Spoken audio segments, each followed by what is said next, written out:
The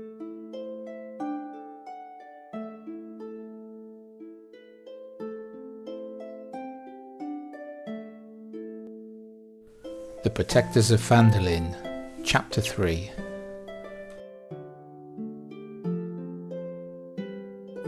Unable to get a long rest at the loggers' camp due to the ongoing attacks from the Kruthik from below, the party is starting to feel exhausted. Tristan, who is on watch from the rooftop of the cabin, can hear the sounds of burrowing again coming from underground, but without a light source he is unable to determine from exactly where it is coming from. He decides to wait and see if anything appears out of the darkness and becomes a threat to the Protectors of Phandalin. Princess Lady Anastasia, who is also outside, uses her perception to try and determine the source of the sound, and soon realises it is coming from not just one direction, but two. She heads back inside the cabin to warn the rest of the party that more Kruthik may be approaching from the east and the south. On hearing this, Zurek lights his lantern, and using his athletic ability throws it towards the sound coming from the east. Unfortunately, the lantern smashes as it hits the ground, oil spilling out and igniting the closest wood pile. But at least the area is now illuminated. Amos the Destroyer, who is in the back office with Tybor Wester, asks what is going on outside, to which Zurek responds by saying that he can't see anything at the moment, but he believes that he can hear the sound of Kruthik approaching the cabin. Tristan now catches a glimpse of the first Kruthik to the east and casts Moonbeam at the approaching creature. A silvery beam of pale light shines down at the advancing Kruthik, who immediately cries out in pain as it takes radiant damage from the magical light. Princess comes back outside to see the Kruthik bathed in light and, taking out a longbow, shoots, but misses and then goes into a rage. In response, the Kruthik shoots razor-sharp spikes from its body, hitting Princess, but she is unconcerned with this piercing damage. Now Zurek takes out his heavy crossbow and fires at the closest Kruthik advancing from the south. The bolt embeds itself in the creature's chitin hide. He then takes cover behind an old cart as spikes from the creature impact his makeshift shield. Another Kruthik also flicks spikes at the Goliath, but these are also harmlessly hit the wooden cart. Annoyed that his sleep is being disturbed, Amos the Destroyer tells Tybor to stay in the office as he climbs out of the window with his lantern to find out what all the noise is about. Seeing a Kruthik behind one of the wood piles, he takes out two javelins and, using his sharpshooter skills, hits the creature twice. Then turning back to Tybor, who is now standing at the window, he says, "Don't worry, the Protectors of Phandalin will keep you safe."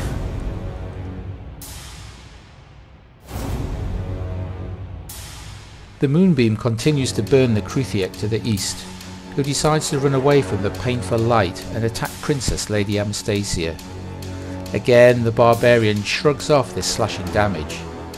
Using his concentration, Tristan now moves the moonbeam to follow the Kruthik now attacking Princess.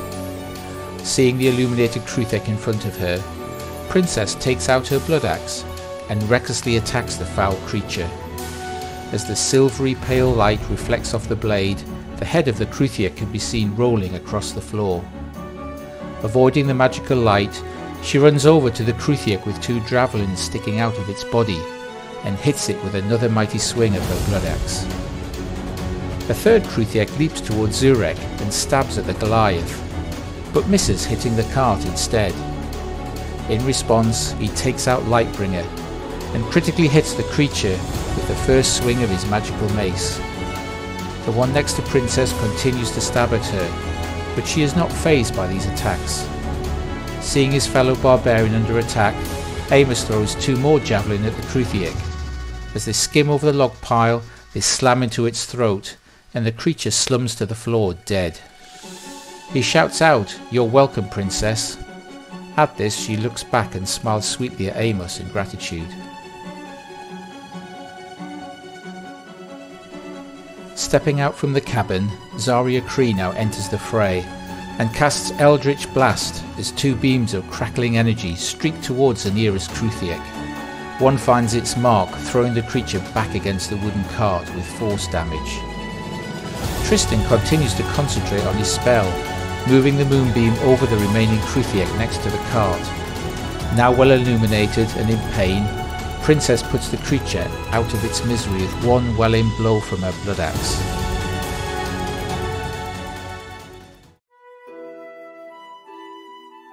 Calm and silence return to the loggers' camp. The protectors of Phandalin listen for further noises in the darkness beyond, but none can be heard. Amos, still fatigued from all the recent fighting, suggests going back to bed for a short rest, to at least recover some strength for the approaching day. With this, Zurek goes over to the smashed lantern and adds more wood to keep the flames going overnight, which will provide good illumination outside the cabin if the Kruthik decide to return.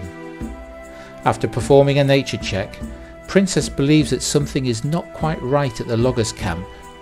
She recalls that creatures can be drawn to an area through magic or druid influences. This is what might be attracting the Kruthik. Amos climbs back through the cabin window and into the office where Tybor is hiding, and tries to calm him down. Clearly he is not coping well with these ongoing Kruthik attacks, and appears traumatized. Finally, Amos thought he can get some rest, even if it is only a short rest. After a few hours, but before dawn breaks, Tristan enters the cabin office and asks Tybor where the first attacks took place. He explains that the demolished building to the east of the cabin was the first to be attacked. Then the Kruthik worked their way outwards from that point, destroying everything and killing anyone who got in their way. With this, Tristan and Princess walk over to the ruins of the first building to be destroyed, and start to search the rubble for any clues. It is not long before Tristan finds 13 stick figures, dipped in pig's blood and bundled together. Each have a lightning bolt symbol carved onto them. Tristan immediately recognises this as a druidic totem, used for the sole purpose of bringing misfortune, and is probably what has been attracting the Kruthik to the loggers' camp. He quickly uses primal savagery to shred the figures.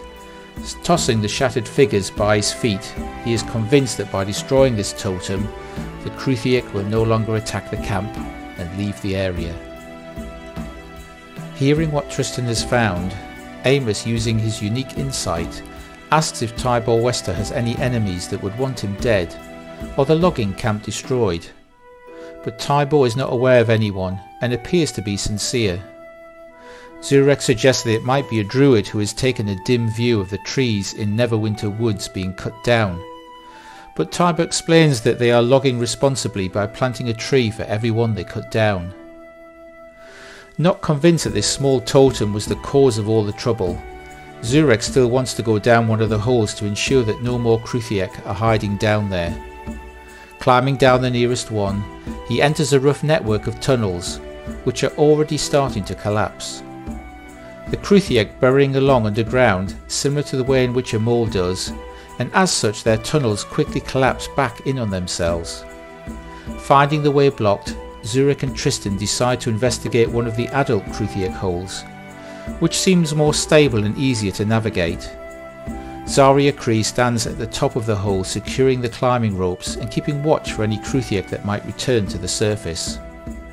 Spending the next few hours exploring the tunnels, Amos decided it is a good opportunity to have a long rest, and leaves them to digging around in the dirt.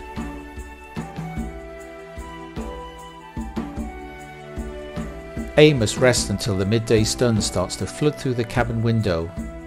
He continues to talk to Tybor Wester about anyone that may wish harm on him or the loggers' camp, but Tybor has no idea.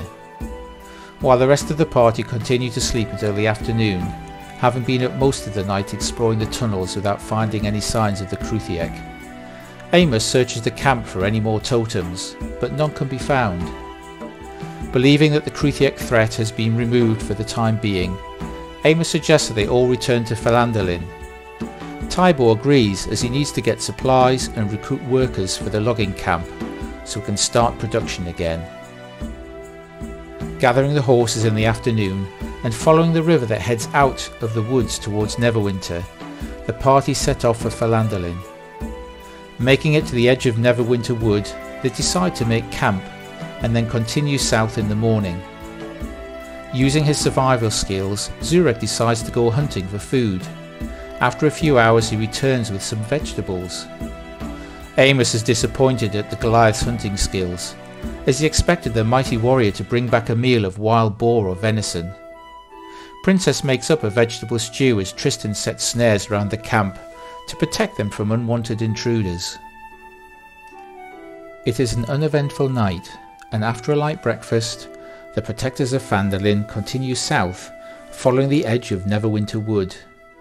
In the distance they see a strange storm that they first noticed a few days ago when they were making their way to Falcon's hunting lodge. As they make camp again for the evening, Tristan and Princess seem to think that the storm is not natural. The Goliath decides to try his hand at hunting again, but only returns with more wild vegetables. Amos is really not impressed with Zurek's hunting abilities.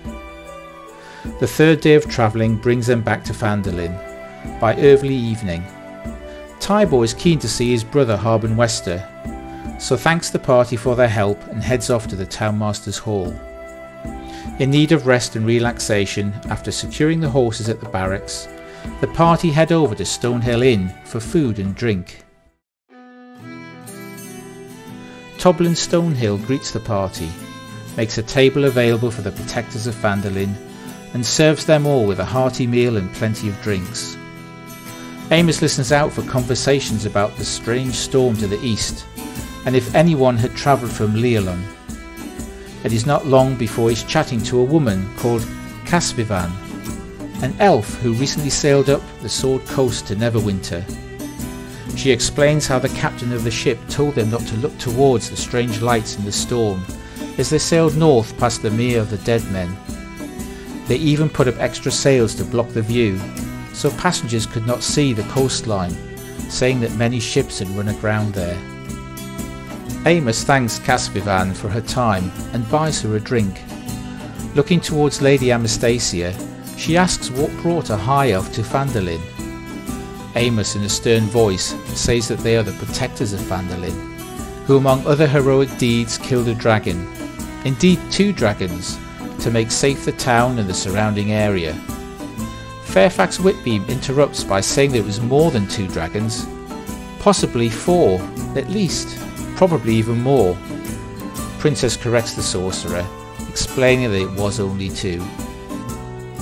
Realising Amos is not alone, she seems quite interested in the party and explains that she hopes to have similar adventures of her own one day.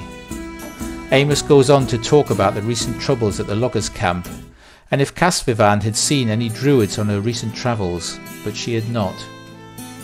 The evening passes quickly, and rumours about the strange storm to the east can be heard around the Stonehill Inn. It is not long before the party decide to return to the barracks for the night to rest, apart from Princess, who is still enjoying herself. Princess decides to have some fun with a few travellers, and finding a group of burly men, she singles out the strongest and challenges him to an arm wrestle. The group of men tease Princess. How can a small little girl beat one of them at an arm wrestle? They up the ante by suggesting a modest wager on the contest. Princess agrees to offer 20 gold pieces. The men are staggered by the amount and think that this is now a scam, and even think she may be a mage and will use magic to win. Princess assures them she will not be using any magic and lowers the bet to 5 gold pieces. The biggest of the group rolls up his sleeves and prepares to arm wrestle a little girl. The barbarian gently holds his hand as a few of the local townsfolk, knowing about the prowess of Princess, quickly make a few side bets on the outcome of the match. It is over before it even started, with Princess easily defeating the burly man. She looks to the rest of the group and asks if anyone else wants to go. The townsfolk burst into laughter, and Princess pockets 5 shiny gold pieces.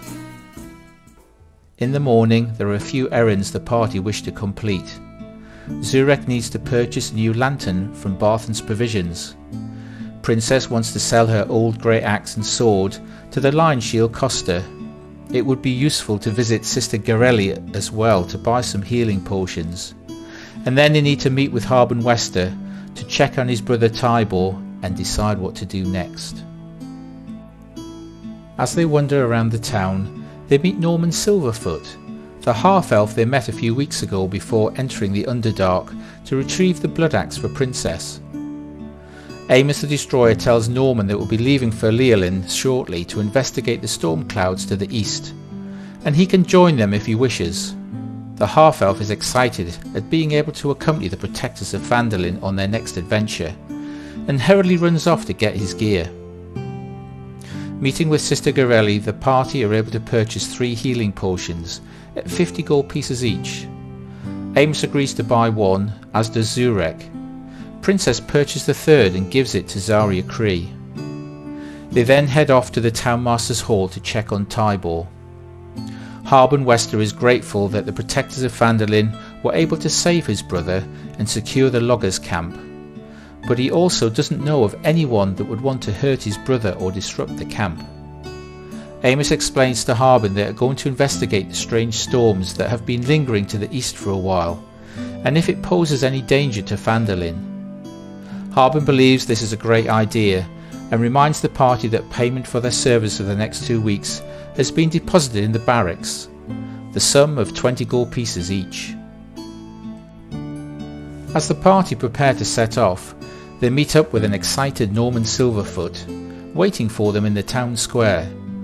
He is ill prepared for the adventure ahead with no weapons, just a pack and a bedroll. Taking the Tribor Trail east, the party make for the Wayside Inn, which is on the high road between Neverwinter and Leolin. They can rest there for the night. As they walk along the trail, Zurek gives Norman a spear, but he clearly has never used one before and looks awkward trying to use this weapon. Tristan passes a hand axe. Maybe this weapon will be easier for the half-elf to master, but again he has no idea how to use it. If they get into trouble, clearly Norman will need to hide at the back of the party, as he is unable to defend himself. As the sun starts to dip below the horizon, the protectors of Phandalin and Norman arrive at the Wayside Inn. It is an odd-shaped building with 2 large wooden doors at the side leading into a large courtyard. They catch a glimpse of someone shuffling through the doors. Zarya Kree immediately recognises this as an undead creature and warns the party.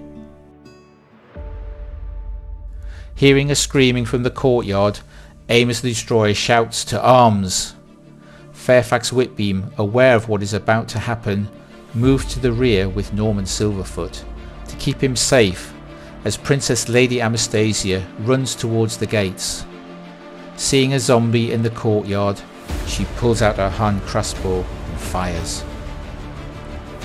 Tristan moves forward to join Princess.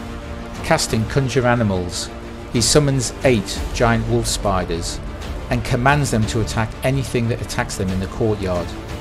They scamper through the doorway to seek out any undead creatures.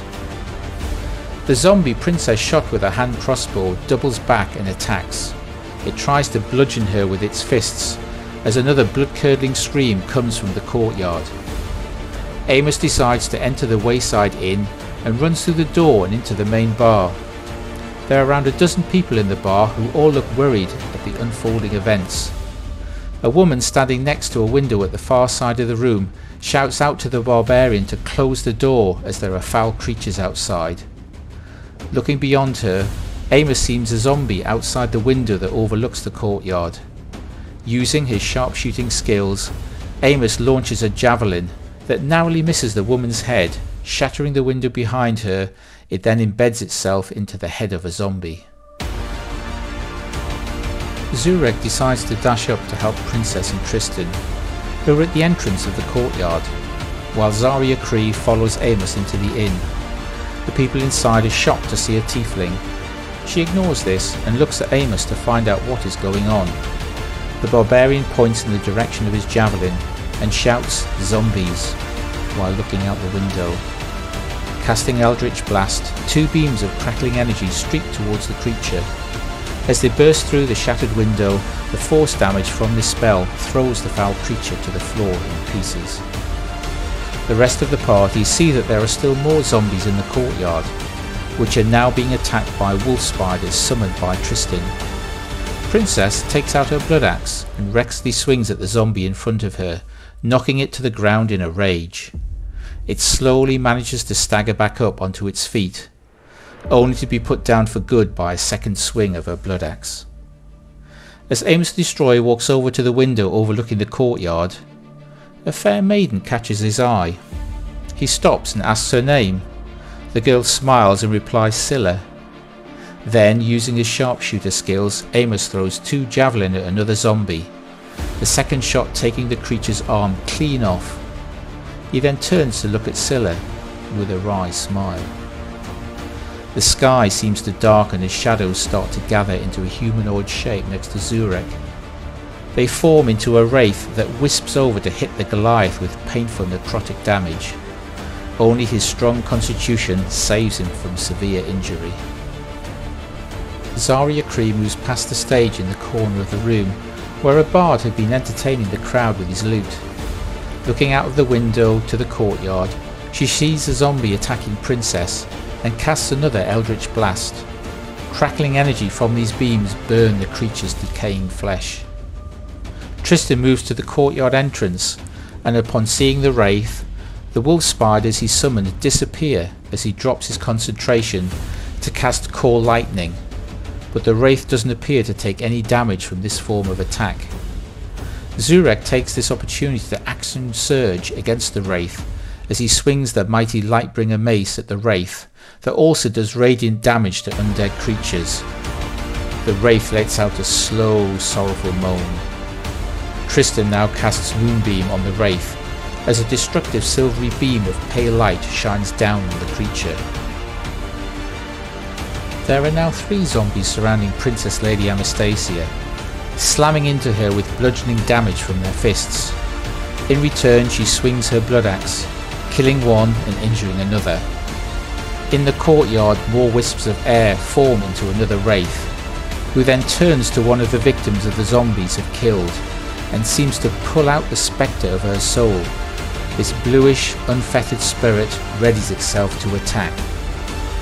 As the zombies continue to attack Princess, Amos the Destroyer shouts to Scylla that he will return and jumps through the window to recklessly attack the wraith with his great axe, the blade cutting through the creature 3 times. The other wraith moves out from under the moonbeam to attack Zurek again, but misses. So using Ricochet, the Goliath smashes the creature with Lightbringer, killing it. The remains of its form seem to evaporate away. However, as this one is defeated, another starts to take shape next to Princess, its touch draining the very life force out of the barbarian. Zarya Kree jumps out of the window in pursuit of Amos. Her eyes are greeted by the sight of zombies, wraiths and spectres, attacking the protectors of Phandalin. She casts another eldritch blast at one of the wraiths, the crackling energy from both beams damaging the creature. Seeing Princess surrounded by zombies, Zurek charges down to help her with the mighty Lightbringer.